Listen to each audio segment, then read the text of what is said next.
Buenas tardes a todos, bienvenidos a esta nueva sesión del Coloquio de Discusiones Actuales, organizado por el Centro Signos de la Facultad de Ciencias Sociales de la Universidad de los Andes. Hoy día vamos a conversar sobre sistema político con Cristóbal Belolio y Sebastián Soto. Muchas gracias a los dos por acompañarnos hoy día. Les voy a presentar a nuestros panelistas. La idea de este coloquio, como de todas las veces que tenemos estas discusiones actuales, es tener una conversación a partir de un tema, a partir de preguntas, ¿verdad? Y muy distendida, y al final dejar un tiempo para intervenciones o preguntas de los asistentes. Cristóbal Belolio es abogado y politólogo por la Pontificia Universidad Católica de Chile, doctor en filosofía política por la University College London, profesor asociado de la Escuela de Gobierno de la Universidad Adolfo Ibáñez. Sebastián Soto es abogado de la Pontificia Universidad Católica de Chile, doctor en Derecho por la Universidad de Chile y profesor de Derecho de la Pontificia Universidad Católica de Chile. Bien, entonces, ya tras las presentaciones vamos directamente a nuestro tema, el tema de la discusión sobre el sistema político, sobre el régimen político democrático, ¿verdad? Ha estado muy en boga en los últimos años en Chile, también en el contexto de la discusión constitucional. Hay bastante consenso, que lo podríamos conversar con nuestros panelistas, un consenso bastante transversal de que nuestra institucionalidad política, desde el punto de vista constitucional y también unida al sistema electoral, está produciendo problemas importantes para la gobernabilidad en el país, ha favorecido una fragmentación excesiva del sistema de partidos, una dificultad para los acuerdos, etc. Ya conversaremos mucho sobre esto y los dos procesos constituyentes fracasados hubiera sido una oportunidad de solucionar algo de esto, ¿verdad? Para muchas personas era un tema central de la discusión constitucional, pero sabemos cómo terminaron, y en este momento se está conversando este tema un poco tras bambalinas, en vistas a un posible proyecto de reforma de la Constitución, pero bueno, ahí vamos a ver qué ocurre finalmente en lo que queda de este gobierno. Entonces, se trata de un tema del diseño institucional, ¿verdad? Que parece una cuestión abstracta o muy de expertos, ¿verdad? Quizás por parte de la comisión experta del segundo proceso constitucional, parece un tema de abogados, expertos, constitucionalistas, ¿verdad? Pero que tiene mucha conexión con la capacidad del sistema político de dar respuesta a las demandas de la ciudadanía, a los problemas reales de los chilenos. Entonces no es un tema tan desconectado, ¿verdad?, de la vida real, podríamos decir, o de los problemas reales. Entonces vamos con ya las preguntas a nuestros invitados. Vamos a partir por Cristóbal, quizás, frente a esta excesiva fragmentación del sistema político, esta dificultad para los acuerdos, ¿verdad? Una pregunta un poco general. ¿Qué reformas al sistema político y electoral te parecen que serían imprescindibles para favorecer la gobernabilidad? Y bueno, quizás si compré el diagnóstico del problema con la fragmentación, ¿verdad? Bueno, gracias por la invitación. Yo soy un parlamentarista, así que probablemente mis soluciones van a ir por el lado más impopular de todas. Yo creo que Arturo Fontena en la primera convención mató cualquier posibilidad de parlamentarismo convenciendo a los convencionales de que Chile genéticamente prácticamente necesitaba elegir presidentes, así que eso murió y no voy a insistir. Tenía además un podcast con Rodrigo Correa, colega aquí de algunos, donde conversábamos sobre esto, pero cada vez que nos empezábamos nosotros mismos a envalentonar con el parlamentarismo, tratábamos de contener nuestras emociones. Creo que efectivamente hay un problema que podríamos llamar de eficacia en la gobernabilidad. Se hace difícil gobernar, pero no estoy enteramente seguro de que la causa sea la fragmentación. Probablemente, aquí no voy a decir nada nuevo, hay que invitar a un teórico político a hablar de ciencia política, así que todo esto es prestado. Probablemente esto es un problema multisistémico y parte del problema es que tenemos muchos actores con los cuales conversar, y cuando hay muchos actores con los cuales conversar, se hace difícil abrochar acuerdos, ¿cierto? Cuando vimos en las últimas semanas la rebelión de los politólogos, ¿cierto?, con el ego herido, porque no lo está necesitando esta conversación, en parte creo, una conversación de muchos abogados constitucionalistas y economistas. Y los economistas creen que esto siempre se trata de incentivos, ¿cierto? Los incentivos moderan el comportamiento de los actores, ponemos un umbral, ¿cierto? Y eso hace que tengamos menos partidos en el Congreso y todo va a funcionar mejor. Y los politólogos, y las politólogas especialmente, que fueron muy protagónicas del proceso anterior. Si ustedes se dan cuenta, el único triunfo cultural, por así decirlo, del progresismo fue que la paridad pasó del primero al segundo proceso. Todas las otras cosas se cayeron, menos la paridad. Entonces yo creo que más las politólogas habían tenido una participación muy protagónica y yo creo que en general ellos se sintieron excluidos de esta conversación, y así como los políticos parecían los umbralistas que pedían que se subiera el umbral para que hubiera menos partidos, los politólogos aparecieron con esta tesis, así que yo le llamo los disciplinaristas, de que el problema no son la cantidad de partidos, sino que son la indisciplina partidaria, el personalismo. ¿Qué sacas con tener 4 partidos en vez de 12? Si dentro de esos 4 cada uno tiene 3 facciones y no hay ningún tipo de castigo para cumplir, por ejemplo, los acuerdos que se obtuvo en el partido. Así como yo por lo menos veo panorámicamente la discusión, yo sé que hay cosas mucho más complejas que esto, pero en general pareció que se dibujó entre umbralistas y disciplinaristas, aunque yo creo que hubo otras cosas en juego. Ahora, para responder la pregunta y no tirarla al córner, yo creo que la fragmentación que tenemos, ¿cierto?, se debe a que nosotros tomamos una decisión política cuando cambiamos el binominal, y que era de incorporar a terceras y cuartas fuerzas. Eso es una decisión política que tiene que ver con que normativamente nos parece que la representatividad es tanto o más importante que la gobernabilidad. Ningún sistema electoral, como ustedes saben, este es un cliché, es perfecto, ¿cierto? Si tenemos un sistema mayoritario a la inglesa, ¿cierto?, un first past the post, vamos a tener alta gobernabilidad, poca fragmentación, ¿cierto?, pero también poca representatividad de segundas, terceras y cuartas fuerzas. En cambio, tenemos un sistema enteramente proporcional, con distritos con magnitud de distritos alta, probablemente tengas terceras, cuartas, quintas fuerzas, sextas fuerzas representadas, porque va a alcanzar para ellos también un escaño o más de alguno en el Congreso, pero va a sacrificar gobernabilidad. No hay un sistema perfecto desde ese punto de vista, y nosotros tomamos una decisión consciente el año 2000, bueno, la tomamos en 2015, pero la pusimos en práctica en 2017 por primera vez, de tener un sistema proporcional corregido, porque queríamos tener a hacer terceras y cuartas fuerzas. Lo que ocurrió, Francisca, después es que además se combinaron, por así decirlo, factores sociológicos con institucionales. Teníamos una nueva generación que estaba tocando la puerta, que adquirió conciencia política en democracia, que estaba construyendo sus propias naves electorales después de las movilizaciones del 2011. Justo el año 2012 se aprobó la inscripción automática con voto voluntario, lo que hizo que toda esa generación joven que no está inscrita estuviera automáticamente en el padrón, y después, arregló seguido, se forma el Frente Amplio, tiene un sistema proporcional, entra al Congreso con la friolera de un senador y 20 diputados. Es su primera elección. Entonces creo que se combinaron distintos factores, y hoy día me da la impresión de que el elenco gobernante se resiste a esta especie de nostalgia binominal, pretende como revisitar esto y decir, volvamos al mundo pre-Peñairillo, ¿cierto? Cuando se aprobó la reforma. Yo le veo muy poca agua en la piscina para ese juego. Si tomamos la decisión normativa de que era importante tener representatividad de terceras y cuartas fuerzas, veo muy difícil echar pie atrás al respecto. Y cada vez que ellos escuchan que tú le echas la culpa a la fragmentación, ellos escuchan que tú le estás echando la culpa a ellos.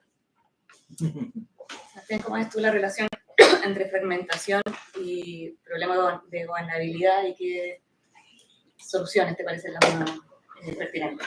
Bueno, para partir quiero agradecer la invitación a Signos, a la Universidad de los Andes. Para mí es un gran honor compartir la mesa con Francisca y con Cristóbal.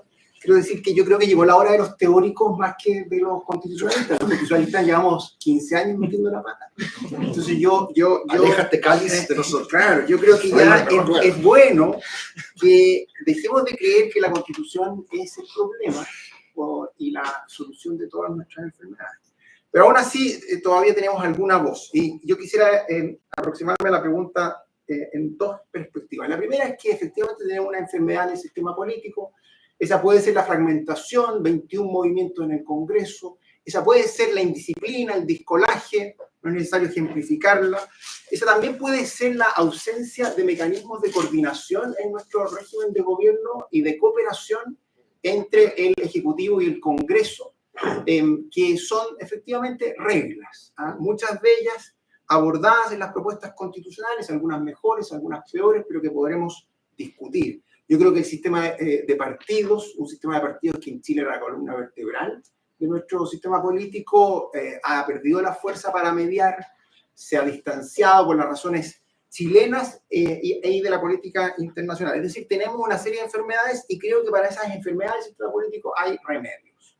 El umbral es un remedio interesante. Yo quiero contar la experiencia de la comisión experta. Nosotros en la comisión experta dijimos ya, tiremos el umbral para que nos critiquen, para que nos hagan pedazos y después retiramos y vemos que lo ponemos. Bueno, y se puso el umbral sobre la mesa y el umbral prendió. Prendió el 5%, nosotros nunca pensábamos que el 5% fuera a ser el guarismo mágico. Bueno, y ahí está. Y hoy día todos, con más o menos convicción, sienten que ese puede ser un remedio. ¿Es el remedio? No, ciertamente no. No es el remedio, pero sí es uno para fortalecer partidos más grandes sin volver a la lógica del binominal, que yo coincido con Cristóbal, que es una cuestión muy lejana. El discolaje. ¿Cómo se resuelve esto? Con algunas sanciones duras, pero sanciones que aparentan ser necesarias hoy, como la pérdida del escaño en ciertas situaciones, y también con la lógica de las bancadas. Esto ya son reglas más específicas que podemos discutir después. Y también otra serie de mecanismos de los cuales no se ha hablado, que fortalezcan un cierto presidencialismo de coalición. Es decir, que no llega al gobierno un partido, sino que una coalición, y dos, generar alguna lealtad mayor entre la moneda y el oficialismo en el Congreso, que hoy día es inexistente. Hoy día no existe lealtad entre quien está en la moneda y quien está en el oficialismo en el Congreso. Entonces, ¿cómo es que se genera ese tipo de coordinación? Son también reglas. Pero aquí viene lo importante, creo yo. El sistema político puede estar muy enfermo, pero más o tan enfermo como el sistema político está la política en Chile. Entonces, quien crea que nuestro sistema político, la gobernabilidad y una serie de defectos que podemos encontrar se resuelve cambiando reglas de la Constitución, está equivocado. Y está profundamente equivocado. ¿Y cuáles son las enfermedades de la política? Yo creo que eso es una cuestión que requiere más atención, mucho más que de abogados, de teóricos. La primera es la polarización. La polarización. A mí me parece que nosotros, y cuando digo nosotros, quien quiera verse reflejado en esa primera persona plural, pero que nosotros somos tremendamente tolerantes con la polarización y somos tremendamente críticos con la violencia política, cuando la polarización es la antesala de la violencia política. Entonces, a mí, nosotros medimos la polarización en el mundo hoy día con el estándar de la eficacia. La polarización puede traer datos. Paréntesis, yo creo que eso no es así, los dos procesos constituyentes lo muestran, pero en el mundo, los Milley, los Trump y todos estos procesos lo muestran. La polarización puede traer votos. Utilitarismo, eficacia. Pero la pregunta es si la polarización es el camino al bien común. La pregunta es si la polarización no es la antesala de la violencia política, sino la mira históricamente. Entonces yo creo que esa es la enfermedad de la política hoy. No hay regla constitucional, no hay sistema político que apague la polarización si es que nosotros no criticamos duramente esta lógica de amigo-enemigo, este discurso del proyecto redentor, esta idea de que en política no se debaten opiniones, sino que se defiende verdad. Entonces a mí me parece que un remedio a nuestra gobernabilidad, nuestra política, pasa primeramente por atender el estado de la política. Y eso pasa por sacudirnos, Francisca, de esto que nos tiene contaminados en derechas e izquierdas, que se llama lógica amigo. Muy interesante esta doble perspectiva, ¿verdad? El diseño del sistema político combinado también con las disposiciones cívicas, podríamos decir, de los políticos. El rediseño propiamente tal, desde el punto de vista de las reglas, no bastaría para propiciar un cambio, un entendimiento, una posibilidad de acuerdo, si no hubiera algún cambio también en las disposiciones de los parlamentarios, o del político en general, o del partido. A raíz de esto, Cristóbal, ¿cómo ves tú, digamos, ves que hay incentivos en los parlamentarios actuales para estudiar y aprobar una reforma al sistema político, tanto desde el punto de vista de sus propios intereses, podríamos decir, como parlamentarios, y también desde el punto de vista de estas disposiciones. O sea, ¿hay alguna convicción, podríamos decir, por los acuerdos que pueda mover a que este cambio se produzca? Veo que lo rentable es... bueno, es que como vamos a tener voto obligatorio de ahora en adelante en la parlamentaria, la verdad es que estamos todavía en una zona un poco desconocida, terra nota, pero hasta ahora al menos lo que hemos visto es que la polarización afectiva renta. Mucho más rentable, más que complejizar mi discurso, sofisticarlo, ir a inflamar los odios de la tribu propia frente a los otros, ¿cierto? Eso es un poco lo que hemos visto. Me parece súper interesante la reflexión que hace Sebastián frente a los procesos constituyentes.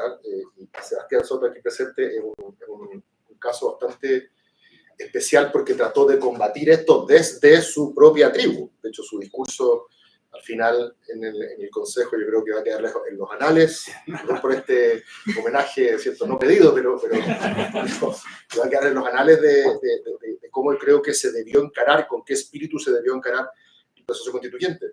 Ambos procesos constituyentes, a pesar de ser muy distintos desde el punto de vista del paladar ideológico, tenemos de acuerdo, ¿cierto? Ambos fueron maximalistas en su aspiración regulatoria y fueron partisanos, en el sentido de que ambos trataron de inocular el texto con su ADN ideológico y en consecuencia promovieron un entendimiento de la democracia bastante más agregativo y adversarial que deliberativo o consensual, ¿cierto? Mucho más MUF que Habermas y Rawls, por así decirlo. Y en esto ambos lo hicieron de la misma manera, ustedes miran, una fue mejor que la otra, pero desde el punto de vista de quiero que el derrotado quede claro y quiero que el vencedor no quede en dudas de cuál es, en ambos fueron iguales. Fernando Atria, que probablemente es el mejor comentarista ex post de la primera convención, lo dice de la manera más clara posible. Dijo, la convención CC1, para distinguirla de CC2, CC1 entendió que su misión era elaborar la primera constitución de los excluidos de siempre. Pero para que fuera genuinamente la constitución de los excluidos de siempre, tenía que excluir a los incluidos de siempre, ¿cierto? Elisa Loncón, en su primera intervención televisiva, cuando es electa presidenta de CC1, dice, acá está el pueblo, allá están los privilegiados, ¿cierto? Yo no soy Mandela. Y CC2, en algún minuto, alguno pensó, ingenuamente, de que Republicanos iba a optar por navegar termalmente el texto de los expertos. Yo creo que ahí hubo una conjunción de factores. Aquí la teoría, los analistas políticos podrán hacer mejor la pega, pero quizás pensaron de que como el partido había que darlo vuelta, porque el CC2 ya partió con los números en contra, se compraron esta teoría, por así decirlo, longueira / Ascanio, de que el voto obligatorio había demostrado un Chile mitocondrialmente de derecha, ¿cierto? Por lo tanto, había que ir a llenarlo con cosas de derecha. Y finalmente también eso no resultó. No quiero, como se llama, abusar de la metáfora de los chilenos de verdad, que fue un poco sacada de contexto del discurso final de Beatriz Hevia, pero que la campaña termine con un Boric vota en contra, Chile vota a favor, era una manera de replicar la misma adversalidad. Tenemos que tener claro quién es el que pierde. Lo mejor que le puede ocurrir desde ese punto de vista republicano es que el PC le sacaron los remos al proceso en la mitad y termina con un que se jodan. Todos lo vimos. No creo que sea la mejor manera de construir lealtad común a un propósito constitucional.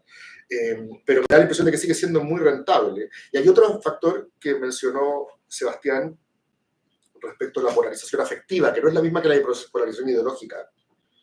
Los politólogos dicen que la polarización ideológica es cuando nos separamos en los issues, en los temas. Pero la verdad es que en los temas mismos, en su propuesta programática, los partidos no han cambiado tanto en los últimos 25 años. Tienen más o menos las mismas posiciones. Pero yo detesto mucho más al que está en el partido del frente. Y eso ha estado medido mucho en Estados Unidos, mucho en Chile, perdón, en Argentina, y hay muchos que dicen que nosotros vamos para el mismo lado. El problema que se produce, adicionalmente a la cuestión parlamentaria que tú mencionas, Francisca, es que cuando yo gano una presidencial 51 contra 49, yo gané no porque la gente tuviese adhesión a mi propuesta programática, es porque detestan profundamente a mi contrincante. Entonces yo rápidamente voy a perder ese apoyo apenas empiece mi gobierno. Ese fenómeno de las identidades negativas que ha estudiado bastante Carlos Meléndez, Rovira, Julia y otros más, me parece que tenemos que empezar a mirar con atención las identidades postpartisanas. Hoy día la gente no se identifica tanto a favor de una propuesta programática de un partido, sino contra una persona o una propuesta programática o un partido. La pregunta es, ¿cómo jugamos eso con esta necesidad de tener partidos estructurados, organizados? Entonces los politólogos llegan y dicen, bueno, lista cerrada. Me parece estupendo la idea de listas cerradas, pero nuevamente va a aparecer el quien diga es que no tenemos cultura de votar por partido, tenemos cultura de votar por personas. O sea, pareciera que cualquier cambio que queramos hacer va a tener que enfrentarse a la crítica de que es contracultural. ¿Quién va a asumir ese poder? ¿Lo va a asumir el parlamentario? ¿Lo va a asumir el gobierno? ¿Qué interés puede tener el gobierno actualmente en promover una reforma política? O sea, el gobierno quiere alejar, me imagino, de su plato cualquier cosa que tenga que ver con algo que suene a interés exclusivo de las élites. Hoy día la agenda del gobierno les pesa bastante, porque no era la agenda que estaban preparados a navegar, ¿cierto? Este es un elenco que le había encantado hablar de lenguaje inclusivo, justicia social y derechos humanos, y está hablando de economía y orden público. Así que, obviamente, no van a querer hablar de reforma política, y en ese sentido han tratado de alejarse.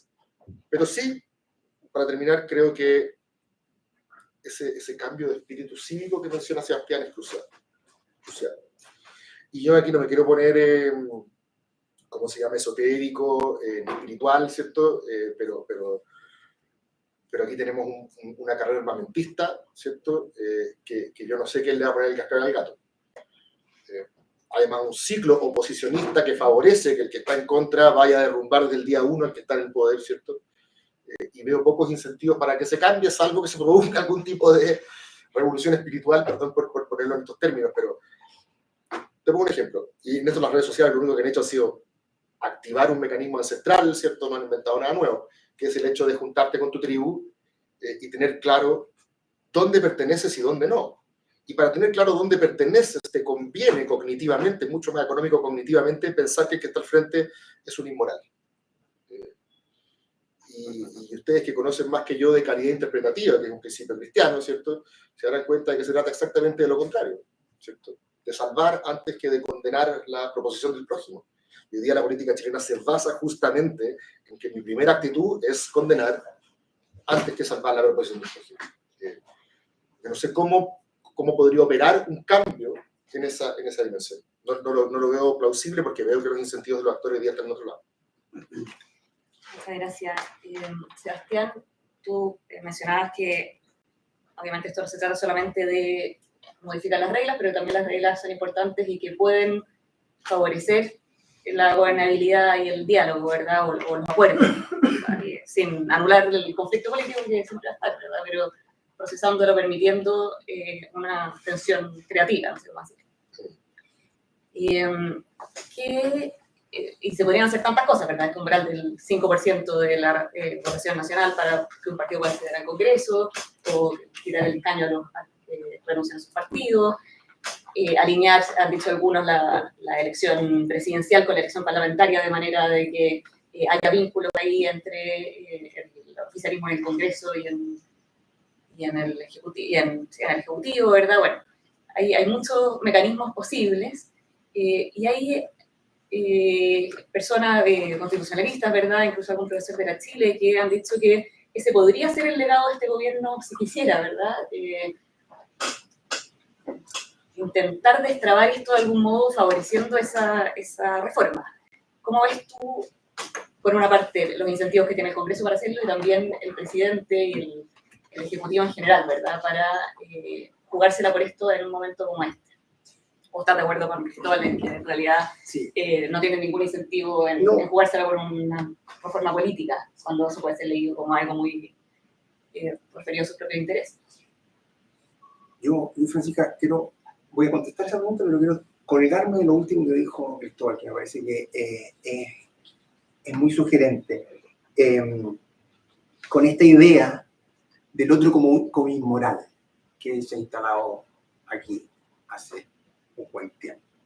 Y entonces a mí yo invitaría a pensar la discusión política actual no tanto desde el travestismo más que desde la conversión. a mí me llama la atención que no lo veo, más bien yo lo miro así. Yo miro la conversión o al converso como una persona que hay que acoger. Si el converso se equivocó y vuelve o ve luz, y resulta que nosotros, y de nuevo en nosotros, quien quiera sentirse parte de él, nosotros tratamos al converso como un apóstata permanente, como un hereje que no tiene salvación. Entonces yo me pregunto, ¿por qué no logramos apreciar en la conversión un bien, una virtud? En cambio, al converso lo hacemos permanecer en su error. Yo pienso que eso es parte también de la discusión actual, donde nuestros líderes políticos construyendo sobre la base de un castillo amurallado versus otro castillo amurallado, no hay ninguna posibilidad de encuentro, simplemente una lógica empresarial. Y eso es una receta que, como bien dice Cristóbal, es electoralmente rentable. Yo tengo mis dudas, pero ha sido electoralmente rentable. Sí. Ha sido electoralmente rentable. En Chile no, parece. Ha sido del mundo electoralmente rentable. Entonces, por eso es tan peligroso. Por eso es que tenemos que ser particularmente críticos con ella, porque no hay reforma al sistema político. Podemos incluso ser parlamentaristas, cosa que yo creo que sería fatal, pero podemos ser incluso parlamentaristas, y si es que no cambia, nos sanamos la política, da lo mismo. Y ahora sí respondo a la pregunta. Yo creo que políticos y gobiernos, o Congreso y gobierno, tienen incentivos para hacer esta reforma. El gobierno la tiene, por lo que decías muy bien tú, Francisca. Yo veo que el gobierno tiene que en este tema, que es un tema de élites, pero finalmente un tema que va a permanecer en la discusión de élite, tiene una carta que poner sobre la mesa. Tenemos un problema y debemos resolverla, y la resolución del sistema político, o más bien algunos remedios del sistema político, permitiría mostrar liderazgo, mostrar capacidad de acción, en fin. ¿Y qué pasa en el Congreso? Y en el Congreso, bueno, pasan muchas cosas, pero yo veo que hay transversalmente un sector con vocación de permanencia y vocación más colectiva, es decir, partidos políticos tradicionales con cierta vocación de permanencia, que ven en esto una necesidad. Y por lo tanto también tienen incentivo a pagar ciertos costos para hacerlo. Posiblemente el costo no lo van a pagar 20 minutos antes de la elección. Creo que eso es irreal. Pero yo creo que esto es una conversación lenta que va a ir cuajando. Yo esperaría luego, pero va a ir cuajando en los tiempos de 2 años electorales. Ahora, ¿por qué tienen incentivos también? Y yo pienso porque en Chile hay un temor en nuestra política tradicional, lo que quiera que ello pueda significar, pero en nuestra política tradicional hay un temor al desgobierno, hay un temor al líder populista, a que le ponga el cascabel a ese gato, y hay un temor, diría yo, también a la desconexión total entre política y electorado. Porque yo creo que hay una conciencia que la representación hoy, y ahí está, y esa yo creo que es otra pregunta para los teóricos, la representación hoy es una representación que responde a fórmulas o figuras distintas a las de ayer. Si lo decimos simplemente, ayer la representación podía ser más bien carismática, más bien formal, y la democracia se construye mucho sobre la legitimidad de sus procesos. Pero hoy día, eso está puesto en duda. ¿Por qué? Porque la legitimidad y por lo mismo la representación, pienso, se atan mucho más a la eficacia. Lo voy a poner con un ejemplo y me calmo. En Londres demoró 20 años en ampliar el terminal, no sé cuánto, 20 del aeropuerto de Londres. Este es un ejemplo que leía Samuel Issacar. En China demoraron 4 años. Ambos aeropuertos diseñados por Norman Foster. En un aeropuerto, 20 años, 4 años. ¿Qué nos indica eso? Que al final la eficacia es hoy día, un elemento de legitimidad, un quizás vínculo de conexión casi tan importante como era ayer los mecanismos formales propios de la democracia. Entonces yo creo que eso es una reflexión que nosotros tenemos que hacer y que nos obliga a meterle a nuestro Estado democrático, que ve las cosas lentamente, más o menos burocrático, presión por eficacia. Sí, me gustaría hacer un comentario respecto a eso. Cuando Bukele gana con un 80%, ¿cierto?, bypaseando los límites constitucionales en El Salvador, Martín Caparrós escribe una columna que se llama justamente Eficacia.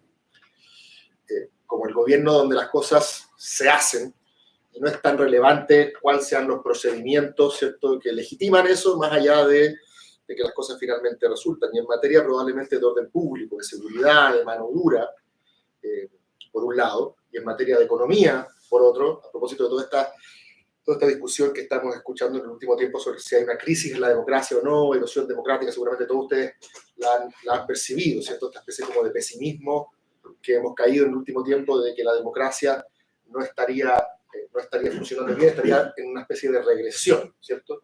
Uno no está muy claro a qué democracia nos estamos refiriendo cuando hablamos de regresión, ¿cierto? Si es la democracia en el sentido más minimalista, tipo Przeworski, así como sencillamente que la gente tenga la capacidad de elegir en elecciones libres y competitivas a sus autoridades, o le ponemos un apellido a la democracia liberal, democracia representativa, democracia deliberativa, y lo que está en crisis, en verdad, es el apellido, digamos, el valor que contiene el apellido, más que la dimensión más minimalista, digamos, de la democracia. Y es interesante porque desde el punto de vista de la democracia liberal o representativa, que es la que según algunos es la que está en crisis, no es la democracia a secas, es la liberal con todo lo que ello conlleva, con los límites a la voracidad de las mayorías, con los mecanismos de intermediación política que les son característicos, como los partidos y los congresos. Eso es lo que sería lo que está en crisis, según muchos autores, y algunos consideran de que es un despropósito hablar de populismo como democracia iliberal, ¿cierto? Y que en verdad hay que pensar en populismo como un mecanismo alternativo de representación política, que es básicamente al que se refiere Sebastián, un mecanismo que logre que las cuestiones que más ansía la población puedan ser eficazmente resueltas. Hay un caso muy bueno que pone Kazmuder sobre Viktor Orbán, ¿cierto? Ustedes deben conocer a Orbán, que es el primer ministro de Hungría, que es como el poster child del populismo en Europa del Este, ¿cierto? Orbán decía que no había para qué hacer debates programáticos con sus contendores porque la gente ya sabía qué es lo que había que hacer. Y que había dos tipos de personas en el mundo. Cuando uno va en un auto, en una carretera, y se encuentra con un tronco que cruza e impide el paso, ¿cierto? Hay dos tipos de personas, los que se bajan y se ponen a mirar qué hacer, y los que se ponen a empujar. Yo soy de los segundos, decía. Es decir, pareciera que la dimensión de la deliberación como diacrónica que tiene la política deliberativa, que es trabajosa, que implica ir y volver, tomar en cuenta todas las distintas posiciones, ¿cierto? El pluralismo que le es propio, es problemático hoy día, desde este punto de vista. Queremos que las cosas se hagan rápido, como la criticalidad de la acción política deliberativa se opone a la radicalidad de la acción política populista. Yo creo que hay que tener eso a la vista a la hora de empezar a diseñar cuestiones que quizás están en un sistema que está siendo rechazado justamente porque está ganando el otro paradigma. Una última pregunta a los dos y dejamos un tiempo para la intervención a las preguntas del público, viendo que además aquí hay mucha gente que es experta en el tema constitucional, así que va a haber mucho interés probablemente. Y les quería preguntar por último por los partidos, el papel de los partidos políticos en todo esto y su articulación con el diseño institucional y el sistema electoral. ¿Qué se requeriría de los partidos para que un eventual nuevo diseño, o incluso previo al eventual nuevo diseño, si no se consigue en el mediano plazo, para que fuera eficaz ese diseño? ¿Cómo pueden los partidos volver así que comparten este diagnóstico, ¿verdad?, a recuperarse de un cierto vaciamiento doctrinario? O sea, aquí Cristóbal decía, no han cambiado sus posiciones programáticas, podríamos decir, porque pareciera que se han convertido más en máquinas electorales, van mucho más orientadas a conseguir escaños, a conseguir votos, ¿verdad? Probablemente por el mismo sistema binominal, ahora cambió el sistema, pero los partidos quizás ya se habían debilitado, y lo que sí es bastante reconocido transversalmente esta distancia respecto de la ciudadanía. Entonces, ¿qué podrían hacer los partidos activamente de manera como de reconstituir este sistema de partidos de un modo sano que pueda ser un buen complemento para el diseño institucional? Bueno, es una gran pregunta. Quizás yo la trataría de responder de la experiencia de los últimos procesos constituyentes. Yo siempre recuerdo que la convención terminó sus sesiones al grito de "el pueblo unido avanza sin partidos". Es decir, esa agenda es una agenda que supone la capacidad de mediar entre el ciudadano y quien está en el poder sin partidos. Eso tiene historia, en fin, y yo creo que es una fatalidad también. Por otra parte, si lo miramos históricamente, durante mucho tiempo en Chile, que ha tenido un sistema de partidos fuerte, la representación política ha sido canalizada principalmente por medio de los partidos.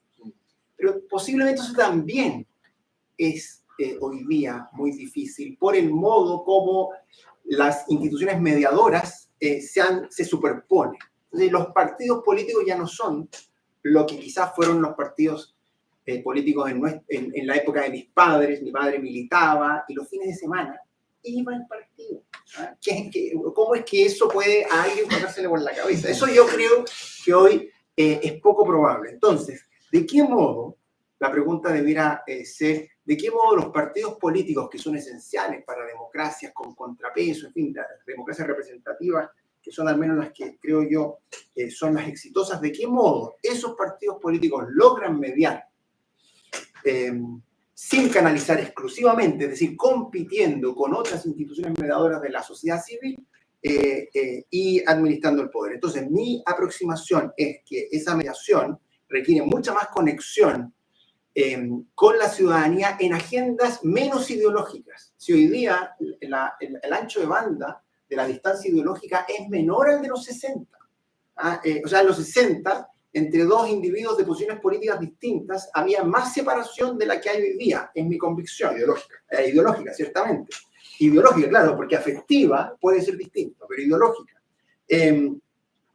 Entonces, ¿de qué modo esos partidos logran mediar y competir con otras instituciones mediadoras sabiendo que su capacidad no es únicamente ser vehículos de ideología, sino que vehículos de gobernabilidad, vehículos de sociabilidad, en fin, y de debate público, ciertamente? Yo creo entonces que eso se logra a través de liderazgos, que hoy día carecemos bastantes, se logra a través de culturas políticas partidarias que en Chile yo creo que todavía se mantienen en algún nivel, se logra a través de reglas, como las que mencioné al inicio, pero yo pensaría que no debemos creer que podemos volver a un sistema de partidos como el sistema de partidos del Chile del siglo XX.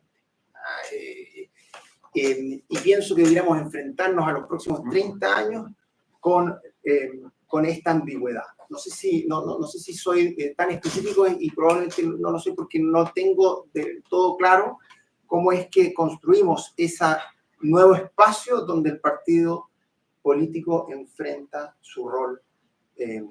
Pero sin duda creo que hay que pensarlo. Pero interesante esta mediación, no solo en temas así estrictamente ideológicos. A mí me parecía interesante. Yo fui no es un entusiasta, pero un observador, digamos, interesado de lo que ocurrió en el 2011 con las movilizaciones estudiantiles, porque me pareció que esta nueva generación que adquiría conciencia política en democracia no solamente no quería engrosar los partidos de los papás porque les iba a costar mucho tener el poder, que de hecho es cierto, pero también había una especie de coordenada ideológica en los nuevos partidos que estaban naciendo, ¿cierto? El Frente Amplio nace a partir de una crítica ideológica al modelo chileno, ¿cierto? Con esta idea de que había que descomodificar, ¿cierto? Sustraer del mercado aquellas cuestiones que debiesen ser bienes de ciudadanía, ¿cierto? Como educación, con atria en la mochila, decía Julian Jackson. O sea, había un punto ideológico, no era cuestión meramente estética. Y Evópoli, que era básicamente el símil, ¿cierto? Los que se fueron de la casa de los papás, pero se quedaron en el mismo barrio, ¿cierto? Bópoli les contestó con los niños primero, ¿cierto? Que era una crítica a la idea de la gratuidad universitaria, si había cierta idea de justicia también ahí. Además de que Bópoli tenía un perfil en lo que podríamos llamar las discusiones morales o culturales, ¿cierto? Más secularizado, más liberal. Entonces me parecía que era interesante, yo ahí me equivoqué, ¿cómo se llama? Medio a medio, y pensaba que estos nuevos partidos iban a ser capaces de detener la sangría de la crisis de representación, porque las nuevas generaciones, las generaciones post-Pinochet, llamémoslo así, iban a ver su historia identificada en estos nuevos relatos. Y no sirvió, no alcanzó. En 2019, de alguna manera, demostró que no estaban siendo diques de contención lo suficientemente efectivos. Me pregunto también, para ver si uno se podría equivocar por segunda vez en este caso, si es que acaso imaginemos que hubiéramos plebiscitado el texto de los expertos. Imaginémonos que el republicano hubiese dicho, ¿sabes qué? Aquí no nos metamos en problemas, tratemos de navegar esto, ¿cierto? Total, tenemos la firma desde Carlos Frontaura hasta Alexis Cortés. O sea, estaban todos los partidos con representación parlamentaria ahí. Tenemos el contrafactual de que tenemos el hecho, se llama, de que 2 procesos adversariales fracasaron en las urnas. Pero no tenemos el contrafactual de que uno no adversarial, de que uno consensual hubiese ganado. Me pregunto qué hubiera pasado en una campaña donde todos los partidos políticos hubieran salido diciendo juntos, aprobemos este texto. ¿Después del segundo rechazo? No, en lugar del, llamémosle el texto de Partido Republicano, si en lugar de que el texto de Republicano hubiese sido hubiese explicitado el que entregó, ¿cierto? Sebastián, la Verónica Undurraga, los expertos, mi pregunta es, ¿cómo habría reaccionado la población frente a un texto que si bien tenía un consenso? Nadie quedó enteramente contento, pero nadie quedó enteramente humillado, eso fue lo que dijeron, ¿cierto?, de moros y cristianos. Me pregunto cómo habría reaccionado la población frente a eso. Simplemente digo que es interesante. No sé quién había hecho campaña en contra, no sé, como Rojo Edwards y Dauno Totoro, no quedaba mucho más, digamos, pero es interesante también desde el punto de vista de la vigencia de los partidos. Ahora, a mí me encanta la pregunta de cuál es el clivaje, como dicen los sociólogos, ¿cierto? ¿Qué es lo que hoy día determina el sistema de partidos? Porque en Chile generalmente nos parece que más allá de la estabilidad que ha tenido, los partidos son ideológicos, representan ciertas tradiciones, ¿cierto? En la derecha estamos peleando si son, ¿cierto?, Guerrera peleando si son nacional populares, o son liberales laicos, o son cristianos. O sea, hay una discusión, la izquierda tiene su discusión, tenemos que ser woke, pero tenemos que ser woke, tenemos que ser universalistas o tribalistas. O sea, me parece que en Chile en general hay una discusión ideológica relativamente sana comparado con lo que ocurre en los dos partidos, que como ustedes saben, los partidos nacen para apoyar a un candidato presidencial y mueren apenas termina la elección. Entonces, no lo veo tan complicado por ese lado. Lo que sí parece que es cierto, y esto ha pasado en todo el mundo, así que no somos muy especiales, es que tenemos un colapso de la centro-izquierda y centro-derecha tradicionales. Pueden echar un vistazo a Francia, voy a echar un vistazo, ¿cierto?, a Alemania, es un caso un poco distinto, pero vayan a echar un vistazo a lo que está pasando en España, ¿cierto? En muchos países lo que estamos viendo es que lo que usualmente fue la centro-derecha y la centro-izquierda están experimentando procesos de convergencia programática. Las izquierdas se volvieron más liberales en lo económico, para que hablar de la tercera vía, ¿cierto?, y ese proceso, ¿cierto? Y las derechas se pusieron más liberales o más de izquierda en lo cultural. Entonces, resintieron, ¿cierto?, a ambos flancos. O sea, hay una derecha dura, sin complejos, que no es la derechita cobarde, ¿cierto?, que dice, yo no me gusta este giro, no me gusta Bópoli, ¿cierto? Prefiero a alguien que diga las cosas como son y que el backlash se sienta. Yo quiero ir contra el progre directamente. Y lo mismo al lado derecho. Aparecen los Melenchón, aparecen los Frente Amplio, aparecen los Podemos, etc. Entonces me pregunto, a propósito de lo que decía, me parece, Sebastián, de que quizás ya no podemos volver a pensar en esos dos grandes bloques, me pregunto cómo se navega este nuevo paisaje, donde la convergencia programática de las dos coaliciones tradicionales, en Chile pasó lo mismo. Fíjense que en Chile la elección Lavín-Lagos tenía 6 candidatos, y los dos candidatos de las coaliciones grandes, Lavín y Lagos, sacaron juntos el 96% de los votos. El año 2017 fue el primer año donde los dos candidatos grandes, Piñera y Guillé, no llegaron al 60 juntos. Muchos dijeron, uy, la próxima puede que no lleguen ni al 50 juntos. Nos quedamos cortos, a la próxima no llegaron ni a la final. Los candidatos de las coaliciones eran Sichel y Ana Proboste. Y llegó a la final Kast y Boric. Entonces, el desplome del sistema de partidos también nos está indicando que hay un nuevo paisaje que navegar. Entonces me pregunto yo, nuevamente, le pregunto a los economistas, ¿cierto? ¿Cuán posible es a través de un diseño institucional ponerle un cierto corsé a esto, ¿cierto? O hay que navegar un poco con la nueva estructura que tenemos. Hay una última cosa, a propósito de clivaje. Todos ustedes saben que los clivajes tradicionales en Europa son un poco los mismos que operaron en Chile, ¿cierto? Se fueron superponiendo. Primero el clivaje religioso, ¿cierto? Eran los mismos de Raso y de Chaurren, solo que unos iban a misa y los otros come cura, ¿cierto? Después apareció el clivaje de clase, ¿cierto? Los partidos obreros versus los partidos burgueses. Después en Chile apareció el clivaje campo-ciudad, ¿cierto? Que de origen también a los 3/3 con la aparición de la ADC. Y mucha gente se pregunta, bueno, ¿fue el sí y el no capaz de subsumir todos los clivajes anteriores? Esa es la teoría de Tironi. Y uno se pregunta, ¿y ahora? ¿Cuál es? ¿Ese estado de mercado? En Europa hoy día es tu posición frente a la inmigración y la integración regional. Dime cuál es tu posición frente a la pregunta que importa y yo te digo por quién vas a votar. En el último tiempo se ha demostrado de que las mujeres están votando por primera vez más por partidos de izquierda que de derecha.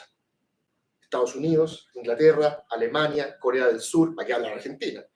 En Argentina dicen que el mejor predictor de conservadurismo es si eres hombre y tienes 25 años. Tú votas Milei. En la elección Boric-Kast en segunda vuelta, 7 de cada 10 mujeres menores de 30 años votaron por Boric. O contra Kast.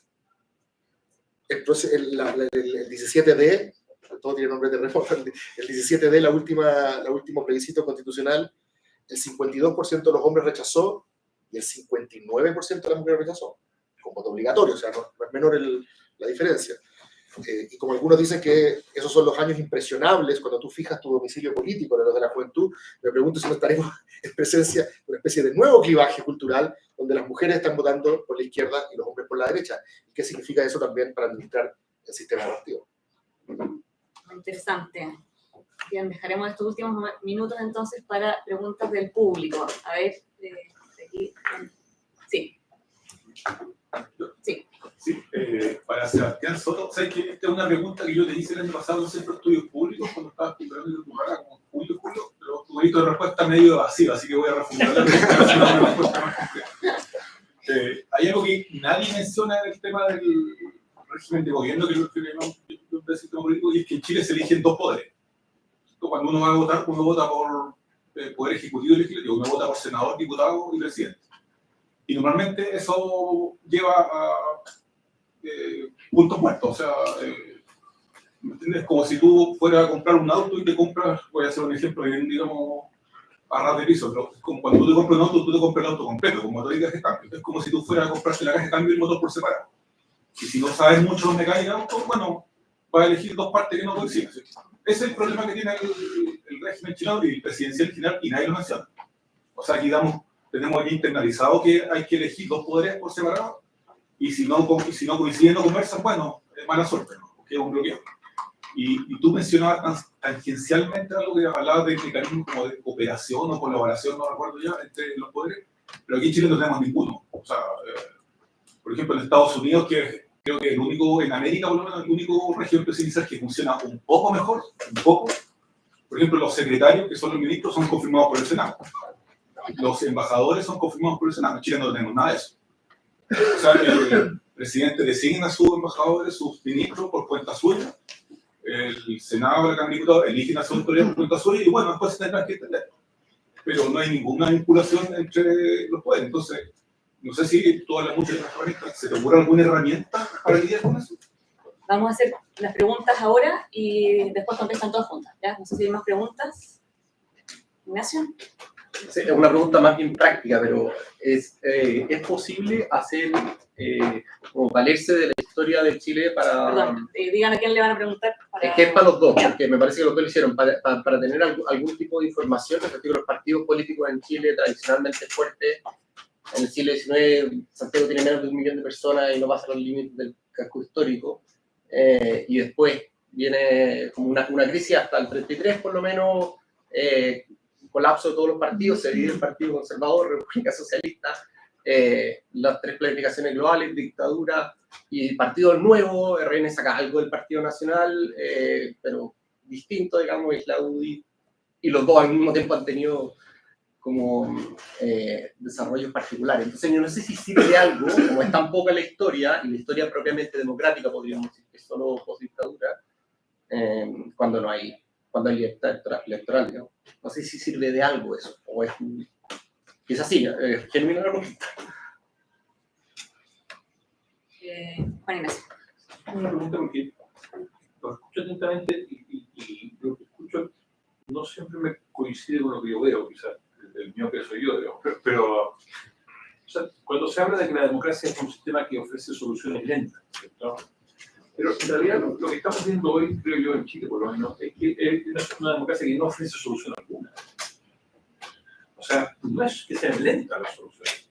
Llevamos 15 años discutiendo la reforma de las pensiones, llevamos una eternidad con el tema de la seguridad convertido en la primera prioridad de la ciudadanía, sin que eso encuentre una respuesta satisfactoria por lo menos para la ciudadanía, y aparentemente los hechos también lo demuestran, ¿no?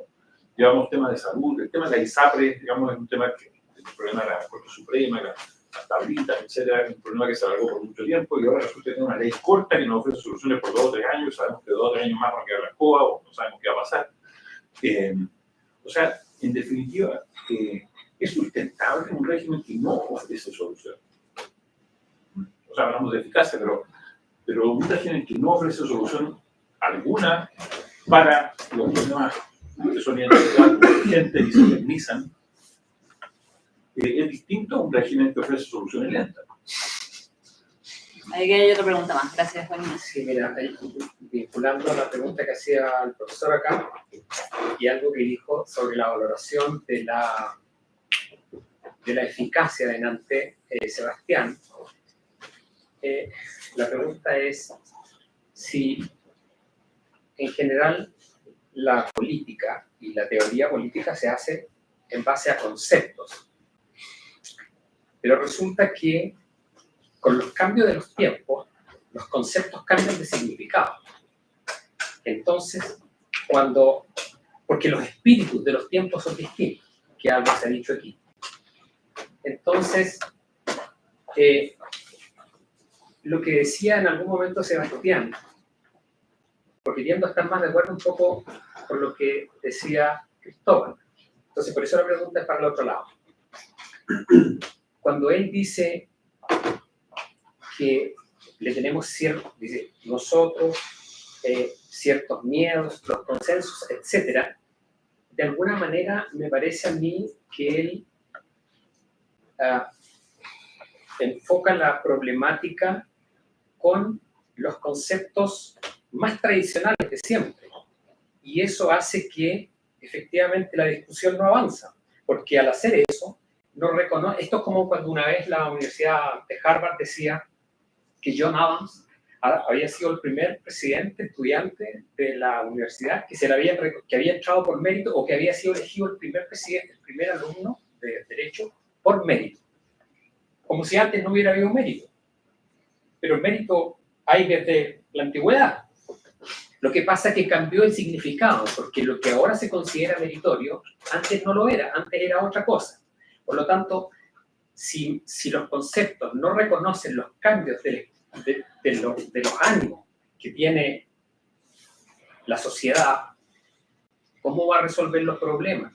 Si se mantiene de alguna manera usando términos que no dan el ancho. Ya. Última pregunta, breve, por favor, porque ya estamos en el tiempo. Muchas gracias. A mí me pasa algo distinto, tengo una mirada distinta a la que tiene Sebastián respecto a los incentivos. Además lo veo, no sé si muy pesimista, pero lo veo un poco atrapado. Y la pregunta no sé si era renovar el sistema político o renovar antes la política, porque si nos fuéramos a la génesis, los pueblos deberían elegir a los más preparados para estar en política. Y de hecho, si vamos a los primeros que votaban, que no eran todos los hombres, los que votaban tenían alguna consecuencia para estar ahí votando. Y hoy día lo que vemos es que los que tenemos no son los más preparados en la política. Entonces, por eso mi pregunta va antes, es ¿cómo destrabar el que elijamos los mejores? Porque al final resulta el clásico, tenemos a quienes votamos y nos merecemos a los que votamos. Y eso ha pasado mucho. Entonces, ahí lo dejo sobre la mesa. Ya. Estamos con Cristóbal, entonces. Sí, Chile siempre ha sido un ejemplo de estabilidad partidaria, dicen los politólogos. Si uno lee a Navia, a Walker, todos te van a decir que si no hemos tenido experimentos populistas como el resto de Latinoamérica, a pesar de que hay algunas diferencias en la literatura, es por los corsés institucionales y la estabilidad del sistema partido. Y desde la regreso a la democracia en adelante hemos tenido estabilidad del sistema partido. La pregunta es ¿a qué costo? ¿Cierto? Hay muchos que dicen que metimos el sistema político al congelador. Y si bien tenemos los mismos partidos que en 1989, prácticamente, los grandes, digamos, ¿cierto? La identificación con esos partidos se fue a pique. Entonces, yo creo que la historia sí tiene ciertos elementos que entregarnos para ver más o menos cómo funcionan los partidos. Y lo que te dirían hoy día los que ven la diferencia entre esos y estos, son que estos son hidropónicos. No tienen raíces, ¿cierto? No están conectados con la realidad, son partidos de élite, y quizás probablemente ese fue el mismo error que cometimos quienes pensamos que los nuevos partidos del 2011 iban a tener mayor penetración. Si la política no ofrece solución, la ofrece lento o no ofrece ninguna, yo creo, claro, uno también se puede poner un poquito más modesto en sus ambiciones, ¿cierto? Cuando uno le preguntaba a los piñeristas cuál fue el gran legado del gobierno, o sea, el postnatal de 6 meses. O sea, quizás uno ya no está pensando en esas grandes reformas que cambian la vida de la población, ¿cierto? Quizás este gobierno termine diciendo, mi gran reforma fueron las 40 horas. Y uno dice, bueno, ok, está bien, hubo algunas cosas que cambiaron, pero no muchas más. Pero lo que sí es interesante de tu reflexión es que motiva, y a propósito de esta reflexión media epistocrática, ¿cierto? Motiva a pensar en si es que la democracia es realmente el sistema que entrega los mejores outcomes, es decir, las mejores respuestas. Tenemos claro normativamente por qué nos gusta, porque todos valemos lo mismo y todos participamos por igual, ¿cierto? Pero hay mucha gente que está diciendo de que quizás los desafíos que estamos enfrentando en el futuro hacen que haya que pensar en modos alternativos. Y no me quiero poner distópico, pero ya hay toneladas de literatura diciendo que la crisis climática es imposible enfrentarla con democracia. Vas a necesitar algún tipo de eco-autoritarismo, un leviatán verde. En vez del filósofo rey será como un meteorólogo rey, ¿cierto? Pero algo que evita a la gente preguntarle, ¿le gustaría que le quite el auto? ¿Le gustaría que yo le impida comer carne? Otro tema que hemos conversado. ¿Le gustaría no tener hijos, como usted decide, lo vamos a decir nosotros? Porque ¿sabe qué? Si ustedes deciden, van a tomar malas decisiones, mejor que las tome yo, que soy el que sabe. Y hay gente que está en esa dimensión. Hoy día, los autoritarismos, gracias a la inteligencia artificial, están siendo igual de competitivos que las democracias en su capacidad epistémica, diría Hayek, de recabar información. La gracia de las democracias es que tenían transparencia, ONG, sociedad civil, estadísticas creíbles. En cambio, todo eso era opacidad en los autoritarismos. Bueno, los autoritarismos hoy día, gracias a sistemas, ¿cierto?, algorítmicos, hoy día pueden conseguir la misma y mejor información que las democracias. Entonces, es medio distópico, ¿cierto?, pensar en que si es que tenemos que apostar a mejores resultados, hay todavía algunos que insisten en que la democracia lo sigue manteniendo, tipo David Estrud. Pero hay otros que dicen, no, quizá haya que empezar a mirar fórmulas alternativas. A ver si puedo tocar varios de los puntos. No recuerdo exactamente lo que te contesté, pero por lo tanto puedo repetirlo, pero lo voy a tratar de decir así. Al final del día, tú eres parlamentarista. Estás con Cristóbal. Porque como creo que es Walter Bayot, que es el que escribió un documento sobre la Constitución británica, periodista, se decía, está el régimen de separación de poderes y está el nuestro, británico, el régimen de gabinete. Y el régimen de separación de poderes es, como bien dices tú, el régimen presidencialista que elige 2 poderes y que es por definición un régimen que elige poderes. Ahora, entonces, si es que tú quieres evitar ese principio, ahí está su camino. Y si es que no, y si es que lo que buscas tú son mecanismos de coordinación, hay muchos, hay varios, y en los procesos constituyentes los ha habido. Y no voy a empezar a enumerar algunos porque pueden ser muy específicos, pero sí hay reglas posibles de coordinación. La historia. A mí me parece que es una pregunta muy motivante porque la historia nos ofrece una serie de caminos del cual evidentemente podemos aprender también en Chile, pese a todos los ripios que tiene. Pero si yo tuviera que hoy día decir por qué acudir en este ámbito, llamémosle sistema político, sistema de partidos, a la historia nuestra, yo creo que es porque de ahí podemos extraer traumas. No tanto aprendizajes, sino traumas, para no volver a repetir. Y los traumas de la política chilena del siglo XIX, del siglo XX, son traumas que pueden repetirse con ropajes del siglo XX. Y pienso que eso conecta, toca una cuerda de nuestra clase política, que tiene los virtudes y defectos que tiene, y toca una cuerda que nos permita avanzar. Déjame decirte de otra forma. ¿Por qué se impuso, a mi juicio, el presidencialismo en los dos procesos constituyentes? Incluso en la asamblea más revolucionaria y desatada de la historia, como la convención, terminó siendo presidencialista. Y es por ciertos traumas que, creo, recordaron un eventual cambio de régimen. Termino con la de Juan Ignacio. Porque si es que el clivaje que nos propone Juan Ignacio es un clivaje, para ocupar el término de Cristóbal, entre ofrecer soluciones y no ofrecer soluciones de la democracia, a mí me parece que es injusta la crítica. Es decir, sostener con esa fuerza que te caracteriza que la democracia chilena en los últimos 10 años no ha ofrecido ninguna solución, yo sé, a esa micro no me subo. A ese micro no me subo, y estoy seguro que con un almuerzo, en el aperitivo, llegamos a conclusiones en cuanto a que en salud, incluso en delincuencia, mira la evidencia en delincuencia. Una cosa son los datos y otra cosa es la percepción. Mira los datos. En pensiones. En pensiones hoy día podemos decir que hay, no digo que está solucionado, y por favor, ¿quién cree que eso puede resolverse? Pero sí que estamos caminando como caminan los países pobres como el nuestro hacia mejores políticas públicas. Entonces, yo nunca me compraría un clivaje como ese. Me parece que es injusto, y ese clivaje, de nuevo, y yo me sumo a lo que dice Cristóbal, eso nos lleva a una pregunta que es muy legítima, pero que también tenemos que mirar con cuidado, que es la pregunta sobre la eficacia de la democracia hoy. Y tenemos un modelo que se llama China, que nos muestra, no sé si realmente, o es un diseño, no lo sé, pero que nos muestre que parece que el régimen eficaz ya no es la democracia. Entonces yo ante eso me revelo.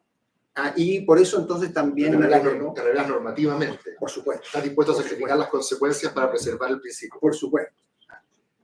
Y termino con la pregunta sobre los mejores. ¿Cómo llegan los mejores a la política? Y yo creo que eso es una pregunta de todos los tiempos. No es una pregunta de reglas, sino que es una pregunta, digámoslo así, de convicción y vocación. Y entonces la pregunta es: ¿cuántos de nuestros alumnos están llegando a la política? Yo no sé si tú eres profesor o no, pero ¿cuántos de nuestros alumnos nosotros los guiamos más o menos? ¿Les mostramos más o menos eso? ¿Cuánto a nosotros, cada uno de nosotros está aquí, creo, por algún profesor, y también por nuestra propia decisión, pero algún profesor que nos abre una ventana? ¿A cuántas ventanas estamos abriendo aquí, en mi facultad, en la tuya y en todas las demás? Mío ha sido un desastre. ¿Cuántos políticos, le pregunten a sus alumnos, cuántos políticos conocen? Yo estudié en los 90. Y si en mi curso lo hubieran preguntado, Derecho en la Católica no es, digamos, un espacio particularmente representativo, pero si lo hubiéramos preguntado, esas manos hubieran estado levantadas hoy día. Entonces, yo creo que yo prefiero responder esa pregunta desde el hoy y desde la vivencia y la experiencia, más que desde la lectura de los clásicos, que son muy importantes para formarnos esas convicciones. Pero me parece a mí que el tiempo, que la capacidad de mostrar modelos y la capacidad de compartir una política que no es una guerra. Porque si la política es una guerra, bueno, tenemos que formar guerreros. Si la política es un espacio de liberación, bueno, tenemos que formar personas que manejen la palabra. Hoy día me parece que nosotros estamos atrayendo a la política a personas que les gustan más La guerra. el combo que la guerra. Perdón, ¿qué es la palabra? Sin filtro. Como se Sin, programa. eso es, sin filtro que con filtro. Entonces yo creo que ese es un desafío para quienes hacemos clases y nos dedicamos algo a nuestro tiempo. Bueno, muchísimas gracias a nuestros dos invitados.